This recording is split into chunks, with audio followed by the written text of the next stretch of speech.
ಪ್ರೀತಿಯ ನನ್ನ ಸ್ಪರ್ಧಾ ಮಿತ್ರರೇ, ಹೋದ ತರಗತಿಯಲ್ಲಿ ನಾವು ಏನು ಮಾಡಿದ್ದೇವಪ್ಪ ಅಂತಂದರೆ ಈ ವಯಸ್ಸುಗಳ ಮೇಲೆ ಬರ್ತಕ್ಕಂಥ ಸಮಸ್ಯೆಗಳಲ್ಲಿ 4 ವಿಧಾನವನ್ನು ನೋಡಿದ್ದೆವು. ಹಾಗಾದರೆ ಇವತ್ತು ಏನು ಮಾಡೋಣಪ್ಪ ಅಂತಂದರೆ 5ನೇ ವಿಧಾನ, ಈ ವಯಸ್ಸು ವಿಷಯಕ್ಕೆ ಸಂಬಂಧಿಸಿದಂತೆ 5ನೇ ವಿಧಾನ ಯಾವ ಟೈಪ್ ಬರ್ತೈತಿ, ಅದನ್ನು ಯಾವ ರೀತಿಯಾಗಿ ಸಾಲ್ವ್ ಮಾಡಬೇಕು ಅನ್ನೋದನ್ನು ನೋಡೋಣ. ನೋಡಿ,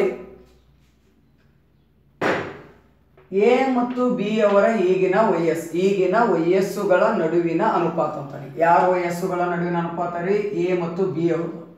ಎಷ್ಟದಂತಂದ್ರಿ? ಈಗಿನ ವಯಸ್ಸುಗಳ ನಡುವಿನ ಅನುಪಾತ 4:5 ಅಂತ ಹೇಳ್ತಾನೆ. ಫಸ್ಟ್ ಪಾಯಿಂಟ್ ಏನ್ರಿ? ಎ ಮತ್ತು ಬಿ ಅವರ ಈಗಿನ ವಯಸ್ಸುಗಳ ನಡುವಿನ ಅನುಪಾತ. ಯಾವಾಗಿಂದ್ರಿ ಇದು? ಈಗಿನ ವಯಸ್ಸುಗಳ ನಡುವಿನ ಅನುಪಾತ ಅಂತ ಹೇಳ್ತಿದ್ದಾನೆ. ಹಾಗಾದ್ರೆ ನಾವೇನ್ ಮಾಡೋಣ, ಫಸ್ಟ್ ಡಾಟಾ ಸಿಕ್ತು ನಮಗೆ ಯಾವುದೈತಿ ಅಂತೇಳಿ. ಹಾಗಾದ್ರೆ ಎ ಮತ್ತು ಬಿ ಯವರ ಈಗಿನ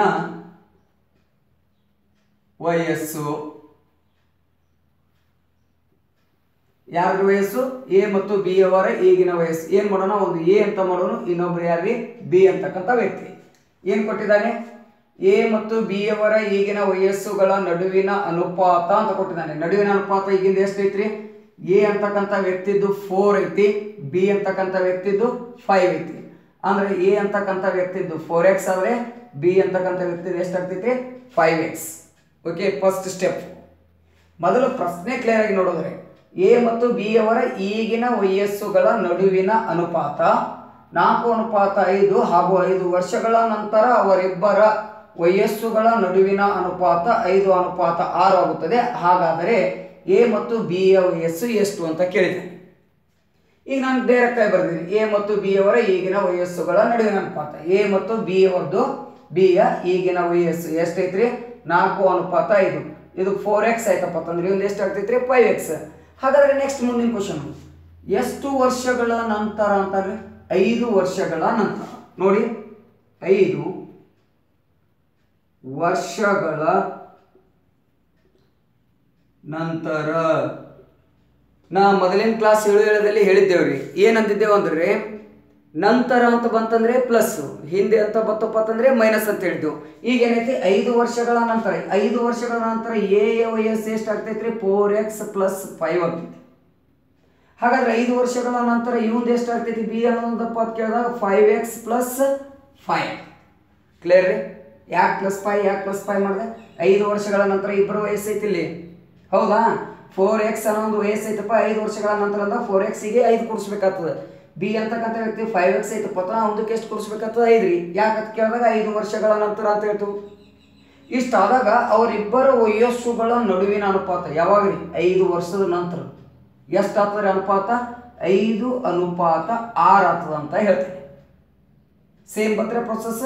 ಇಲ್ಲಿ ಏನಿಲ್ಲ ರೀ, ಕ್ರಾಸ್ ಮಲ್ಟಿಪ್ಲಿಕೇಶನ್ ಮಾಡ್ರಿ, ಎರಡಕ್ಕೂ ಕ್ರಾಸ್ ಮಲ್ಟಿಪ್ಲಿಕೇಶನ್. ಈಗ 5ರಿಂದ 5x + 5ಗೆ, 6ಇಂದ 4x + 5 ಬರ್ಕೋತೀವಿ ನೋಡ್ರಿ.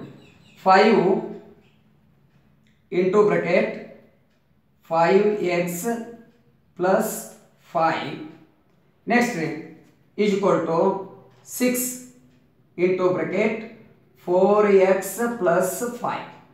ನೋಡ್ರಿ ಹೆಂಗ್ ಬರೆಯತ್ತೀನಿ ಗೊತ್ತೈತಿ. ಈಗ ಬ್ರಾಕೆಟ್ ಹೊರಗೆ 6 5 ಐತಿ ಅಂದ್ರೆ ಬ್ರಾಕೆಟ್ ಅದಕ್ಕೆ ಏನು ಮಾಡ್ಬೇಕ್ರಿ? ಸದ್ಯ ನೆಕ್ಸ್ಟ್ ಸ್ಟೆಪ್ ಗುಣಿಸ್ಬೇಕಂತ ಆಯ್ತು.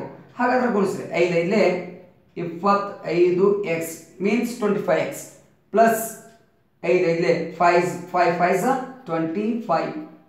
ಓಕೆ, ನೆಕ್ಸ್ಟ್ 6 4 24x ಅಂದ್ರೆ 4x ಇಂಟು 6.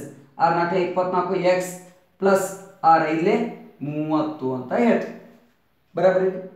ಈಗ ನೆಕ್ಸ್ಟ್ ಸ್ಟೆಪ್ ರೀ, ಇಲ್ಲಿ 24x ಐತಿ, 25x ಐತಿ, ಇಲ್ಲಿ ಈಕ್ವಲ್ ಐತಿ. ಈಕ್ವಲ್ ಟುದು ಈಚೆ ಕಡೆ 24 ಬರ್ತಪ್ಪ ಅಂತಂದ್ರೆ ಏನಾಗ್ತೈತ್ರಿ? ಮೈನಸ್.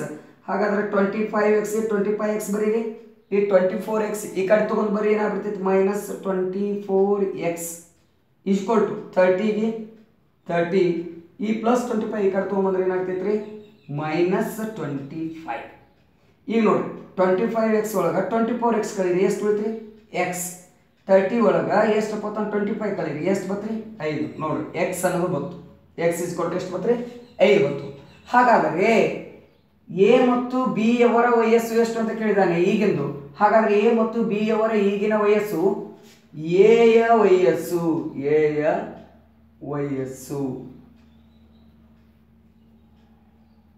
ಎಯ ವಯಸ್ಸು ಏನ್ ಮಾಡೇವಿ ಹೇಳ್ರಿ, ಎಷ್ಟು ಅಂತ ತಗೊಂಡು 4x ಅಂತ ತಗೊಂಡು 4x. ಹಾಗಾದ್ರೆ ಏನಾಗ್ತೈತ್ರಿ 4 ಗೆ 4 ಇಂಟು x ಅಂದ್ರೆ ಎಷ್ಟು ಬಂದೈತ್ರಿ 5 ತಾನೆ 5. ಹಾಗಾದ್ರೆ 5 4 20 ವರ್ಷ. ಯಾರ್ದು 20 ವರ್ಷ ಎ. ಹಾಗಾದ್ರೆ ನೆಕ್ಸ್ಟ್ ಏನ್ ಮಾಡೋಣ್ರಿ, ಬಿ ಯ ವಯಸ್ಸು. ಬಿ ಯ ವಯಸ್ಸು ಎಷ್ಟೈತ್ರಿ ಬಿ ಇದು 5x ಐತ್ರಿ. 5x ಅಂದ್ರೆ ಏನಾಗ್ತೈತ್ರಿ 5 ಇಂಟು 5 x ಅಂದ್ರೆ ಎಷ್ಟು ರೀ 5. 5 ಇಲ್ಲೇ ಎಷ್ಟು ಆಗ್ತೈತಿ ಒಂದು 25 ವರ್ಷ. ಹೇಗೆ ಮಾಡಿದೆವು ಅಂತ ಕ್ಲಿಯರ್ ಐತ್ರಿ. ಈ ಟೈಪ್ ಇರ್ತೈತಿ 5th ಟೈಪ್ ಅಂತ ಹೇಳ್ತೇವೆ. ಹೆಂಗಂದಾಗ ಅನುಪಾತ ರೂಪದಲ್ಲಿ ಕೊಟ್ಟಿರ್ತಾನೆ, ಇಷ್ಟು ವರ್ಷಗಳ ನಂತರ ಅವರಿಬ್ಬರ ವಯಸ್ಸು ಅಂತ ಕೇಳ್ತಾನೆ. ಇಲ್ಲಿ ಎ ಮತ್ತು ಬಿ ಅಂತ ಕೇಳಿದಾನೆ, ರಾಮ ಮತ್ತು ಲಕ್ಷ್ಮಣ ಅಂತ ಹೆಸರು ಯೂಸ್ ಮಾಡ್ಬೋದು, ಅಥವಾ ಬೇರೆ ಇಬ್ಬರು ವ್ಯಕ್ತಿಗಳ ಹೆಸರನ್ನು ಯೂಸ್ ಮಾಡಿನೂ ಕೂಡ ನೀವು ಏನು ಮಾಡ್ಬೋದು ಅಂದ್ರೆ ಈ ಸಮಸ್ಯೆಯನ್ನ ಕೇಳ್ಬೋದು. ಅಲ್ಲದೆ ಇದೊಂದು ಹೇಳ್ತೀನಿ ರೀ, ಇದರಲ್ಲಿ 3 ರಿಂದ 4 ಟೈಪ್ ಪ್ರಾಬ್ಲಮ್ ಬರ್ಬೋದು. ಇದೇ ಕ್ವಶನ್ ಪೇಪರ್ ಅನ್ನ ತೆಗೆದು ನೋಡ್ರಿ, IAS ಕ್ವಶನ್ ಪೇಪರ್ ತೆಗೆದು ನೋಡ್ರಿ 2014 ಅಲ್ಲಿ ಹೆಂಗೈತೆ ಅಂದಾಗ ಇದೇ ಡಾಟಾನೇ ಕೊಟ್ಟಿದ್ದಾನೆ. ಕೊಟ್ಟು ಏನ್ ಮಾಡಿದಾನಪ್ಪ ಅಂತ ಕೇಳಿದಾಗ ಇಲ್ಲಿ ನಾ ಎ ಮತ್ತು ಬಿ ಗಳ ವಯಸ್ಸು ಎಷ್ಟು ಅಂತ ಕೇಳಿದೀನಿ. ಅಲ್ಲಿ ಏನ್ ಮಾಡಿದಾನ ಒಂದು ವರ್ಡ್ ತಗೊಂಡಿದ್ದಾನೆ, ಆಗುತ್ತದೆ. ಇಲ್ಲಿ ಹಾಗಾದ್ರೆ ಅಂತ ಐತಿ, ಅಲ್ಲಿ ಏನ್ ಮಾಡಿದಾನ 10 ವರ್ಷಗಳ ನಂತರ ಅಂತ ಕೊಟ್ಟಿದ್ದಾನೆ. ಇಲ್ಲಿ ಏನ್ ಮಾಡಿದಾನ್ರಿ 10 ವರ್ಷಗಳ ನಂತರ ಬಿ ವಯಸ್ಸು ಎಷ್ಟು ಅಂತ ಕೇಳಿದ್ವಿ. ಈಗ ಬಿ ವಯಸ್ಸು ಕಂಡುಹಿಡಿದೇವಲ್ರಿ 25. ಹಾಗಾದ್ರೆ 10 ವರ್ಷಗಳ ನಂತರ ಅಂತ ಪ್ಲಸ್ 10 ಮಾಡಿಬಿಡ್ತೇವೆ. ಅದಕ್ಕೆ ಎಷ್ಟಾಗ್ಬಿಡ್ತೈತಿ 35 ವರ್ಷ. ಇದು ಒಂದು ಟೈಪ್ ಆಫ್ ಪ್ರಾಬ್ಲಮ್ ಬರ್ಬೋದು. ಇನ್ನು ಎರಡನೇ ಟೈಪ್ ಏನಪ್ಪ ಅಂತ ಕೇಳಿದಾಗ ಎ ಮತ್ತು ಬಿ ಗಳ ವಯಸ್ಸುಗಳ ಮೊತ್ತ ಎಷ್ಟು ಅಂತ ಕೇಳ್ಬೋದು. ಮೊತ್ತ ಕೇಳಿದಾಗ ಇಬ್ಬರದು ಎಷ್ಟಾಗ್ತೈತ್ರಿ 45 ವರ್ಷ ಅಂತ ಹೇಳ್ತು. ಮೊತ್ತ ಕೇಳ್ಬೋದು, ಅಥವಾ ಎ ಯ ವಯಸ್ಸು ಕೇಳ್ಬೋದು, ಅಥವಾ ಬಿ ಯ ವಯಸ್ಸು ಕೇಳ್ಬೋದು, ಅಥವಾ ಬಿ ಮತ್ತು ಎ ಯ ವಯಸ್ಸುಗಳ ವ್ಯತ್ಯಾಸ ಎಷ್ಟು ಅಂತ ಕೇಳ್ಬೋದು. ನೋಡ್ರಿ ಎಷ್ಟು ರೀ, 1 ಟೈಪ್ ಹೇಳ್ತೀನಿ. ಎ ಮತ್ತು ಬಿ ಯ ವಯಸ್ಸು ಎಷ್ಟು ಈಗಿನ 1 ಪಾಯಿಂಟ್.